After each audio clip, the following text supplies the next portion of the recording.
Bismillahirrahmanirrahim. Alhamdulillahi ala ihsanih wa syukru lahu ala taufiqihi wa amtinanih.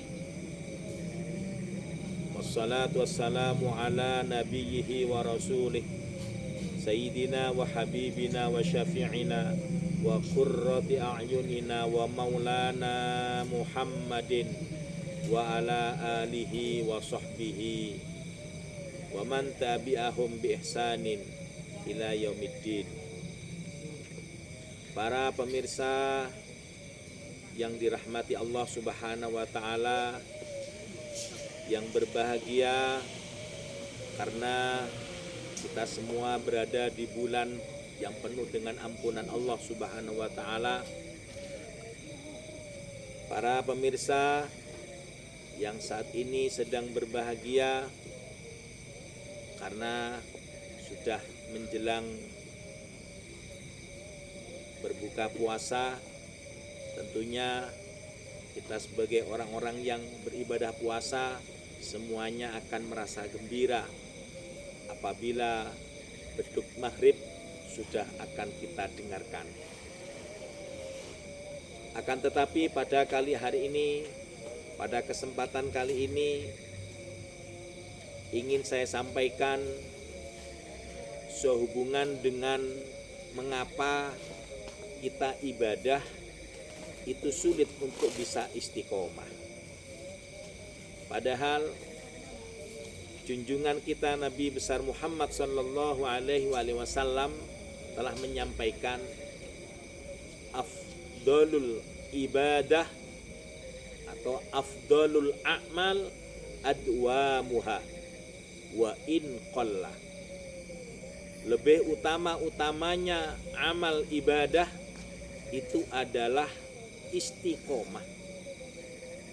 Adwamuha, kontinunya, mulazamahnya. Wa in qalla, meskipun ibadah itu hanya sedikit.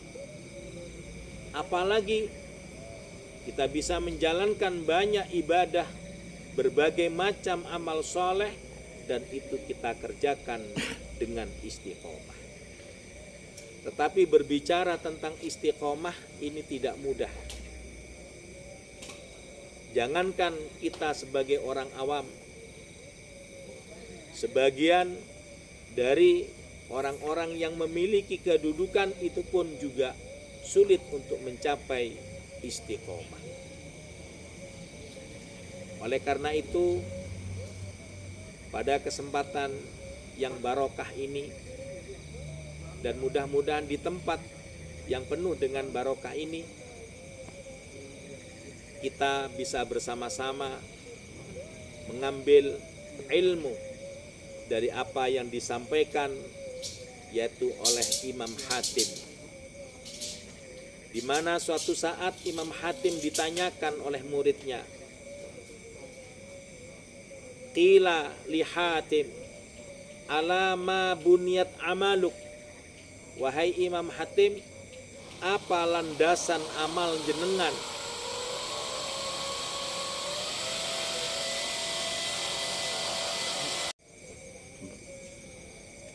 Qila li Hatimin, ditanyakan kepada Imam Hatim, ala ma buniyat amaluk, Imam Hatim, apa landasan amal jenengan? Ini ditanyakan oleh muridnya karena Imam Hatim di dalam menjalankan amal ibadahnya, di dalam menjalankan amal-amal solehnya, itu selalu dijalankan dengan istiqomah. Karena ditanyakan oleh muridnya, Imam Hatim pun menjawab, qala ala arba'in, landasan amalku itu dengan 4 hal. Yang pertama, kata Imam Hatim, inni alimtu annali rizqan la yujawizuni ila ghairi kama la yujawizu rizqu ahadin ilayya. Imam Hatim meyakini bahwasannya beliau sudah mendapatkan jatah rizki sendiri, yang tidak mungkin rizkinya itu berpindah kepada orang lain, sebagaimana rizki orang lain tidak akan pindah kepada beliau.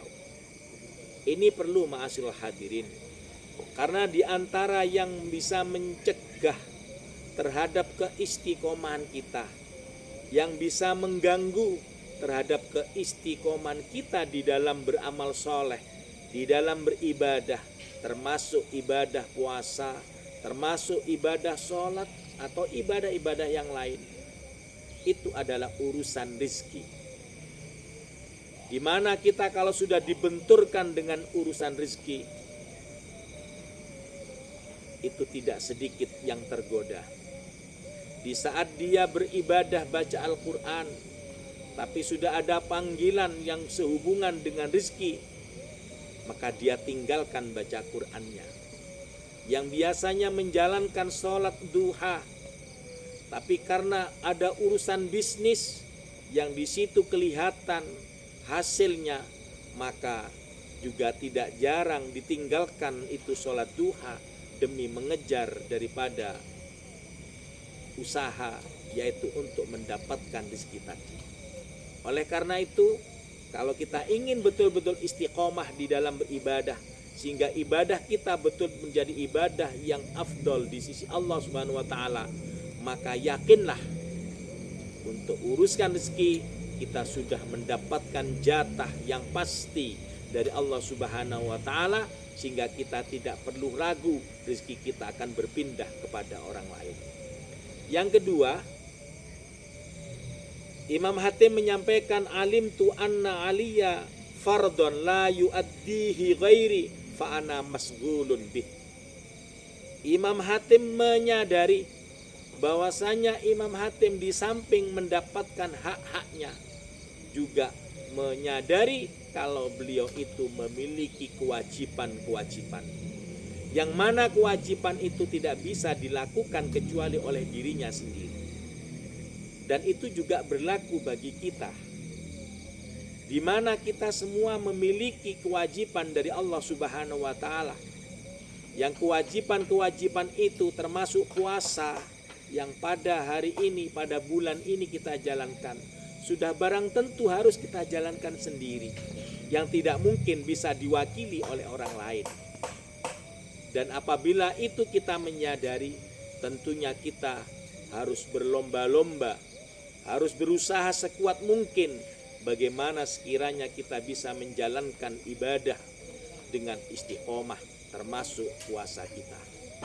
Yang ketiga, Imam Hatim menjawab, alimtu anna rabbi yarani kulla waqtin fa astahyi minhu. Imam Hatim memahami betul bahwasannya setiap saat beliau dipandang oleh Allah Subhanahu wa taala. Maka di saat beliau dipandang oleh Allah Subhanahu wa taala tidak dalam keadaan ibadah, atau bahkan sebaliknya dalam keadaan melakukan hal-hal yang dilarang oleh Allah, maka merasa malu. Dan ini juga berlaku bagi kita.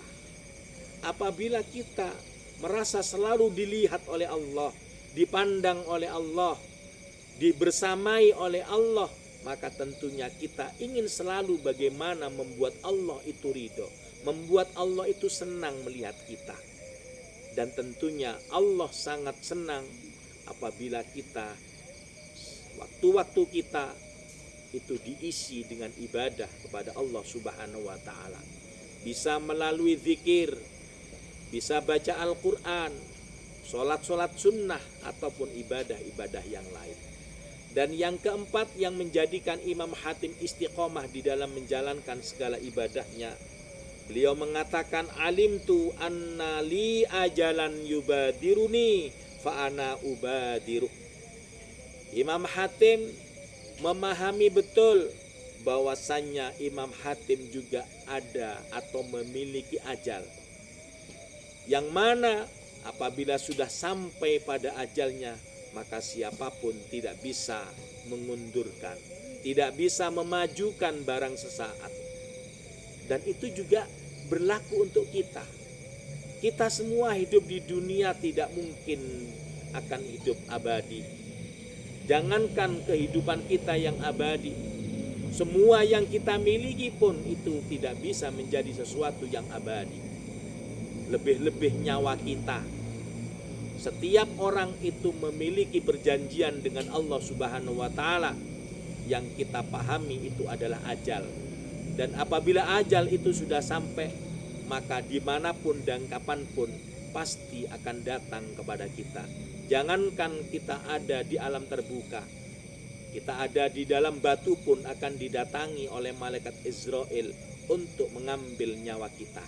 Oleh karena itu, sebelum ajal datang, marilah kita berlomba-lomba untuk melakukan, memperbanyak kebaikan-kebaikan, sehingga di saat ajal itu tiba, kita betul-betul sudah siap dan memiliki bekal untuk menghadap Allah Subhanahu wa Ta'ala. Mudah-mudahan yang saya sampaikan pada saat ini menjadi satu tambahan ilmu yang bermanfaat dan barokah untuk kita semua. Mohon maaf atas kekurangan. Assalamualaikum warahmatullahi wabarakatuh.